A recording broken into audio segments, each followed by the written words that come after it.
hubiera reunido las mayorías legales, aclaremos que estoy hablando de una ley muy privatista, inspirada en la legislación británica de fines del siglo XIX, hasta aquellas que depositan en el juez todo el poder, al extremo tal que la votación que puedan haber realizado los acreedores es meramente referencial.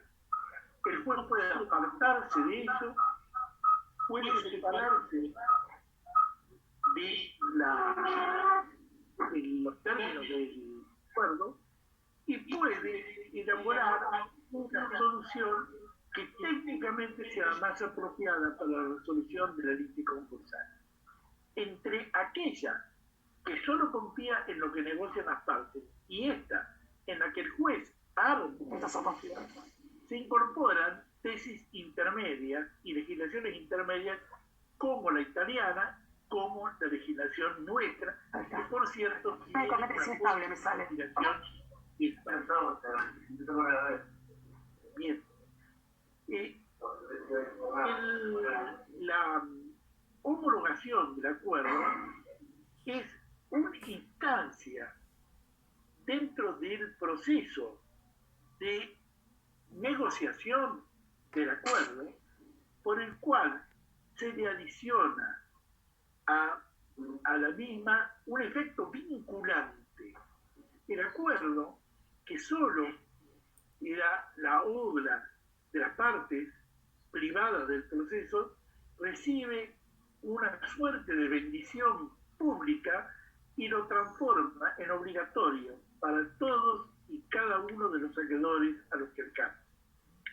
Esto hay quienes dicen que no es una instancia para la solución de la litigio concursal, sino que es un proceso, ¿no? Y no una instancia del proceso.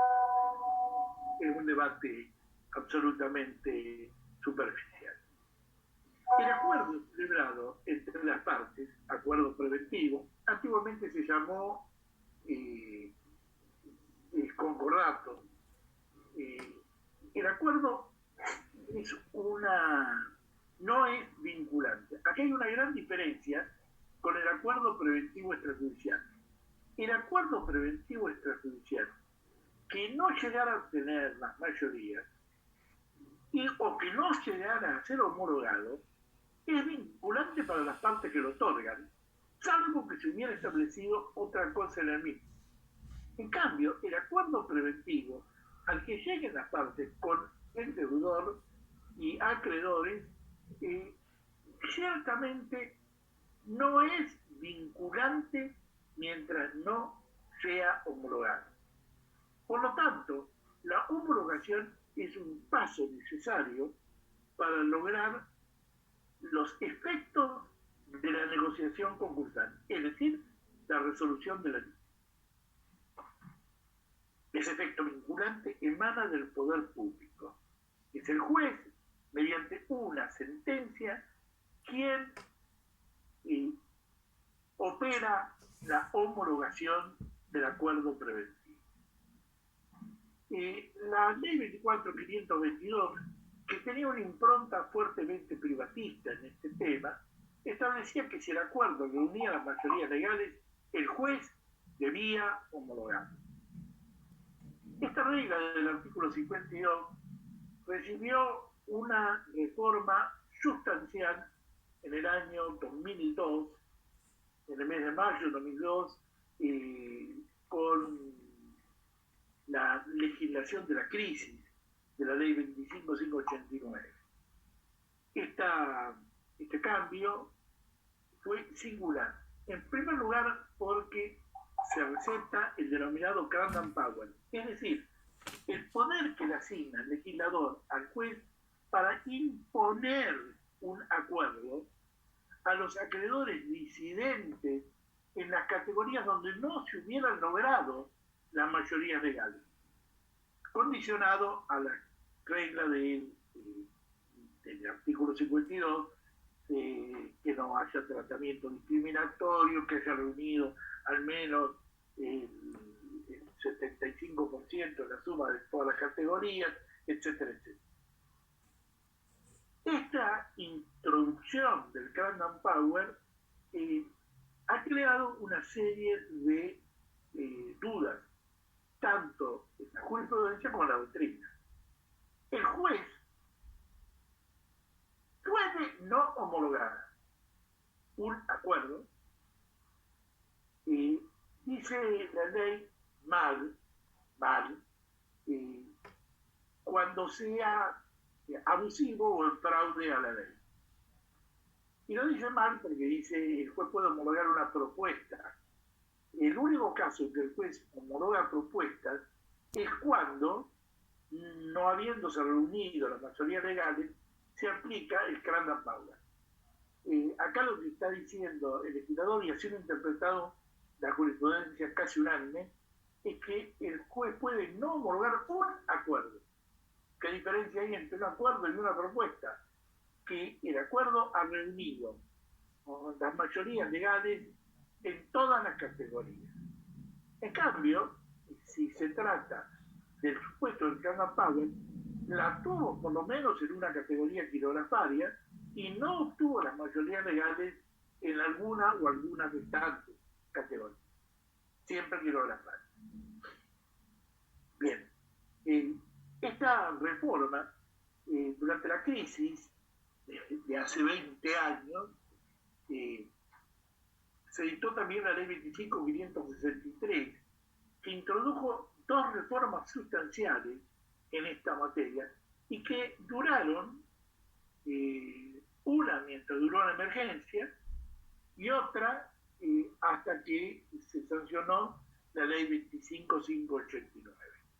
El texto originario de la ley 24.522 decía así en el artículo 55 que la homologación tiene efectos novativos y decía que esa novación no alcanzaba ni producía la extinción de las obligaciones de los codeudores y fiadores solidarios, o fiadores y codeudores solidarios. Este párrafo es derogado por la ley 25.563 y es reestablecido por la ley 25.589. Y el otro, la otra reforma, que duró mientras duró la emergencia, o sea, hasta el año 2005, era que todos los acuerdos homologados antes de la vigencia de la ley 25.573 se entendían exigibles un año después de lo que se hubiera pasado. Estos eran dos cambios notables. En primer lugar, lo que las partes acordaban era modificado, pues se le adicionaba el término de un año. Y en segundo lugar, sí extinguía las obligaciones del fiador y del codeudor solidario, lo cual estaba reclamado insistentemente en la doctrina por autores. Menciono específicamente a Roberto Murillo, me menciono a mí mismo también, que proponía que el efecto normativo fuese general, y algunos autores más, como el caso de Ariel Feigerbacher. Los demás, el resto de la doctrina decía que era lógico que la innovación no alcanzase a las garantías, como la fianza o los codeudores solidarios, porque ello afectaría el sistema financiero y el sistema de crédito. Lo cierto es que la ley 25.589 puso fin a este debate, a todo este debate. En primer lugar, estableció la posibilidad de que el juez homologue un acuerdo que no hubiera reunido mayorías legales en algunas categorías. Estableció que el juez puede en ningún caso homologa una propuesta en fraude a la ley o abusiva, y además reestableció la limitación del efecto normativo, perdón, voy a robar mate, la limitación del efecto normativo respecto de fiadores y codeudores solidarios. Esto fue el esquema. Les quiero decir que nuestra ley en este tema sigue teniendo algunas deficiencias. En primer lugar, porque todavía no es claro por qué vuelve a repetir el artículo 52 que el acuerdo dirigido a los acreedores con privilegio solo produce efectos si no homologado. Claro que esto ya lo dijo antes. Lo dijo cuando fijó las mayorías. Lo dijo cuando estableció que si convenía acreedores con privilegio especial era menester la unanimidad, etcétera, etcétera, etcétera. Y por tercera vez aquí dice que solo produce los efectos si es homologado. Lo cual yo diría, vaya por las noticias, ningún acuerdo preventivo produce efectos si no es homologado. Esto que quede claro. A diferencia del acuerdo preventivo extrajudicial, que no homologado igualmente puede producir efectos, más aún, ser vinculante para las partes otorgantes. Esto no ocurre nunca, en ningún caso, con el acuerdo preventivo judicial. Bien, vamos ahora a analizar el esquema del artículo 52 en su versión 2002, mayo del 2002, es decir, conforme el texto de la ley 25.589. Así lo dice el artículo 17 de esta ley, que queda incorporado como reforma del artículo 52. Dice el inciso primero que si se trata de propuesta única aprobada por las mayorías legales, el juez debe homologarlo. Reitero, este debe con el alcance que le ha dado la doctrina a partir de un trabajo de la fiscal de Cámara, la doctora Gabriela Botín, que dice que este deber debe armonizarse con la regla del inciso 4 del artículo 52, en ningún caso el juez homologará una propuesta abusiva o fraude a la ley. En segundo lugar, si considera un acuerdo en el cual hubo categorización de acreedores y, por supuesto, pluralidad de propuestas, el juez debe homologarla si se reunieron las mayorías legales o la mayoría de capital sustitutiva que prevé para el caso del concurso del agrupamiento el artículo 67. Si no se ha reunido la mayoría necesaria en todas las categorías, pero sí se ha reunido al menos en una de las categorías quirolatarias, el juez puede imponerlo a las categorías líquidas.